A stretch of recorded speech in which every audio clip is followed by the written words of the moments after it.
आज के इस वीडियो में हम जानेंगे ट्रेडिशनल कॉस्टिंग सिस्टम क्या है, ट्रेडिशनल कॉस्टिंग सिस्टम को क्यों इस्तेमाल किया जाता है और ऑर्गेनाइजेशन में ट्रेडिशनल कॉस्टिंग सिस्टम को कब इस्तेमाल किया जाता है। तो चलिए सबसे पहले अगर बात की जाए ट्रेडिशनल कॉस्टिंग सिस्टम की, तो ट्रेडिशनल कॉस्टिंग सिस्टम एक ऐसा सिस्टम या एक ऐसा निज़ाम है जिसके थ्रू फैक्ट्री ओवरहेड्स को एलोकेट किया जाता है तमाम प्रोडक्ट्स को।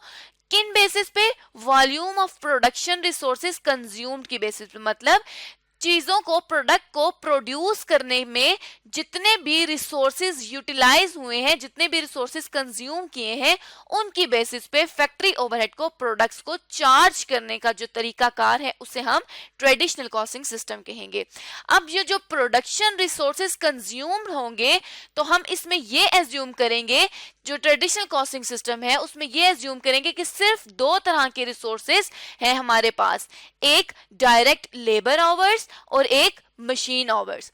इन सिंपल वर्ड्स क्या मतलब हुआ ट्रेडिशनल कॉस्टिंग सिस्टम का? सिंपल वर्ड्स में अगर जाया जाए तो ट्रेडिशनल कॉस्टिंग सिस्टम का मतलब है कि फैक्ट्री ओवरहेड को लेबर या मशीन आवर्स की बेसिस पे प्रोडक्ट को चार्ज करने का जो अमल है, ये जो निजाम है, उसे हम कहते हैं ट्रेडिशनल कॉस्टिंग सिस्टम। अब अगर बात की जाए कि ट्रेडिशनल कॉस्टिंग सिस्टम कहां पे इस्तेमाल किया जाता है, तो ट्रेडिशनल कॉस्टिंग सिस्टम को फाइनेंशियल स्टेटमेंट में एंडिंग इन्वेंट्री को वैल्यू करने के लिए ट्रेडिशनल कॉस्टिंग सिस्टम का इस्तेमाल किया जाता है। मतलब जब फाइनेंशियल स्टेटमेंट्स बनती हैं तो उनमें क्लोजिंग इन्वेंट्री होती है या एंडिंग इन्वेंट्री होती है, जिनको कुछ कॉस्ट असाइन करनी होती है। उस कॉस्ट को कंप्लीट करके उस इन्वेंट्री को वैल्यू करने के लिए ट्रेडिशनल कॉस्टिंग सिस्टम का इस्तेमाल किया जाता है। उसके अलावा ट्रेडिशनल कॉस्टिंग सिस्टम को इसलिए इस्तेमाल किया जाता है ताकि ओवरहेड्स को अप्लाई किया जा सके।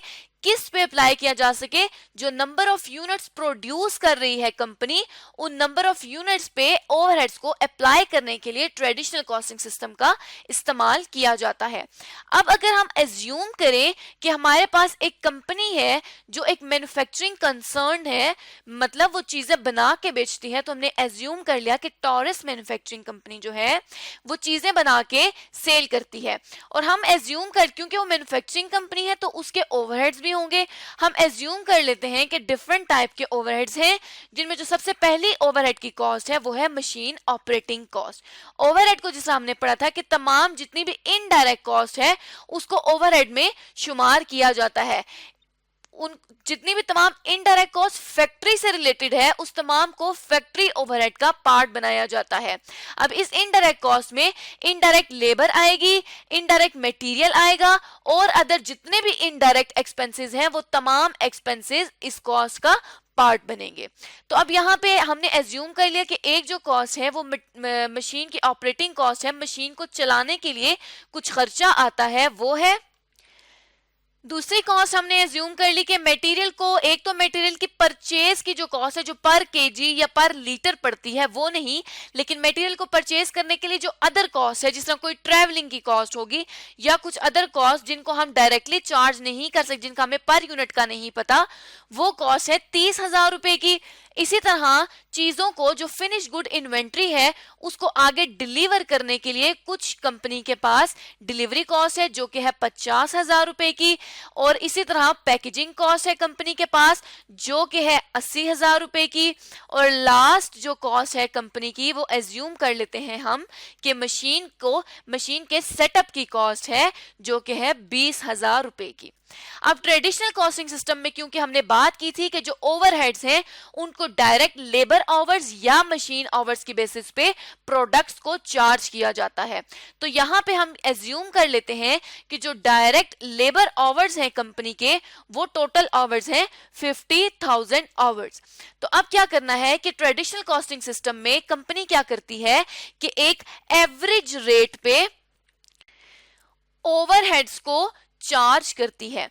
अब एवरेज रेट किस तरह से निकलता है, एक दफा इस चीज को भी फोकस कर लेते हैं, आगे हम इसको डिटेल में भी पढ़ेंगे, लेकिन यहाँ पे अब लेट्स सपोज कि ये तमाम जितनी भी ओवरहेड की कॉस्ट है, machine operating cost, material purchasing cost, delivery cost, packaging cost, machine setup cost, इन तमाम का हम यहाँ पे टोटल कर लेंगे।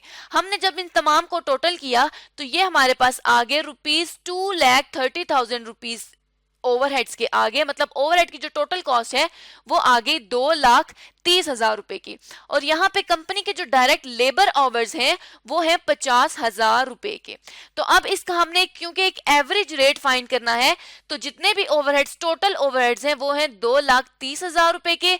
इसको डिवाइड कर देंगे जितने भी कंपनी में डायरेक्ट लेबर आवर्स यूज हो रहे हैं उनके साथ। तो हमने एज्यूम कर लिया कि हम जो कर रहे हैं ओवरहेड चार्ज वो हम डायरेक्ट लेबर आवर्स पे कर रहे हैं, जो कि है 50,000 लेबर आवर्स। तो यहाँ पे पर आवर कितना रेट आ जाएगा, ₹4.6। अब ये जो रेट आया ये पर यूनिट नहीं है, बल्कि ये जो रेट कंपनी का आया है ये है पर आवर। अब कंपनी क्या देखेगी कि ये तो पर आवर रेट निकला है। अब कंपनी इस रेट को डिपार्टमेंट वाइज तमाम डिपार्टमेंट्स को एलोकेट कर देगी। अब डिपार्टमेंट वाइज अगर एलोकेट करना है तो हम ये एज्यूम कर लेते हैं कि कंपनी के 3 डिपार्टमेंट्स हैं, ए बी सी डिपार्टमेंट्स, जिनकी जो आवर्स हैं डायरेक्ट लेबर आवर्स वो हैं 20,000, 15,000 और 15,000। यहाँ पे हमने डीएल लिख दिया, डायरेक्ट लेबर, डीएलएच लिख दिया डायरेक्ट लेबर आवर्स के लिए। तो अब ये जो 4.6 पर आवर आया है इसको ए बी सी डिपार्टमेंट्स को अप्लाई कर देंगे। वो अब किस तरह इसको अप्लाई करेंगे या इसको इनकॉर्पोरेट करेंगे कि इस 20,000 को मल्टीप्लाई कर देंगे 4.6 के साथ, इसी तरह 15,000 को भी मल्टीप्लाई कर देंगे 4.6 के साथ, इसी तरह अगले 15,000 डिपार्टमेंट सी वाले को भी 4.6 के साथ मल्टीप्लाई कर देंगे। तो यहाँ पे डिपार्टमेंट ए के लिए आ गया 92,000, डिपार्टमेंट बी के लिए 69,000, इसी तरह डिपार्टमेंट सी के लिए भी 69,000 रुपीज आ गए। तो ये हमने एलोकेट कर ली ओवरहेड की कॉस्ट अपने ट्रेडिशनल कॉस्टिंग सिस्टम के थ्रू। अब अगर हम ये देखें कि ट्रेडिशनल कॉस्टिंग कहां पर इस्तेमाल की जाती है, तो ट्रेडिशनल कॉस्टिंग सिस्टम वहां पे इस्तेमाल की जाती है जहां पे जो ओवरहेड जो है टोटल वो कम होते हैं as compare to direct cost. तो ये अब हम लेट सपोज अब इस बात को अगर समझा जाए तो हम एज्यूम ये कर लेते हैं कि जो टोटल कॉस्ट है कंपनी की वो टोटल कॉस्ट है ₹20,000, सॉरी जो प्रोडक्ट की टोटल कॉस्ट है वो है ₹20,000। अब यहाँ पे जो डायरेक्ट कॉस्ट बनेगी, लेट सपोज डायरेक्ट कॉस्ट जो बनेगी वो बनेगी 15,000 रुपीज और जो ओवरहेड की कॉस्ट होगी वो होगी 5,000 रुपीज।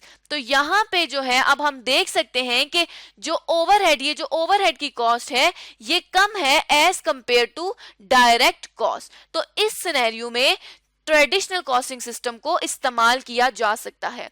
अब ट्रेडिशनल कॉस्टिंग सिस्टम को यूज करने से कुछ प्रॉब्लम्स भी क्रिएट होती हैं, जिनमें एक प्रॉब्लम क्या है, लेट सपोज कि अगर कोई ऑर्गेनाइजेशन ऑटोमेटेड सिस्टम पे है।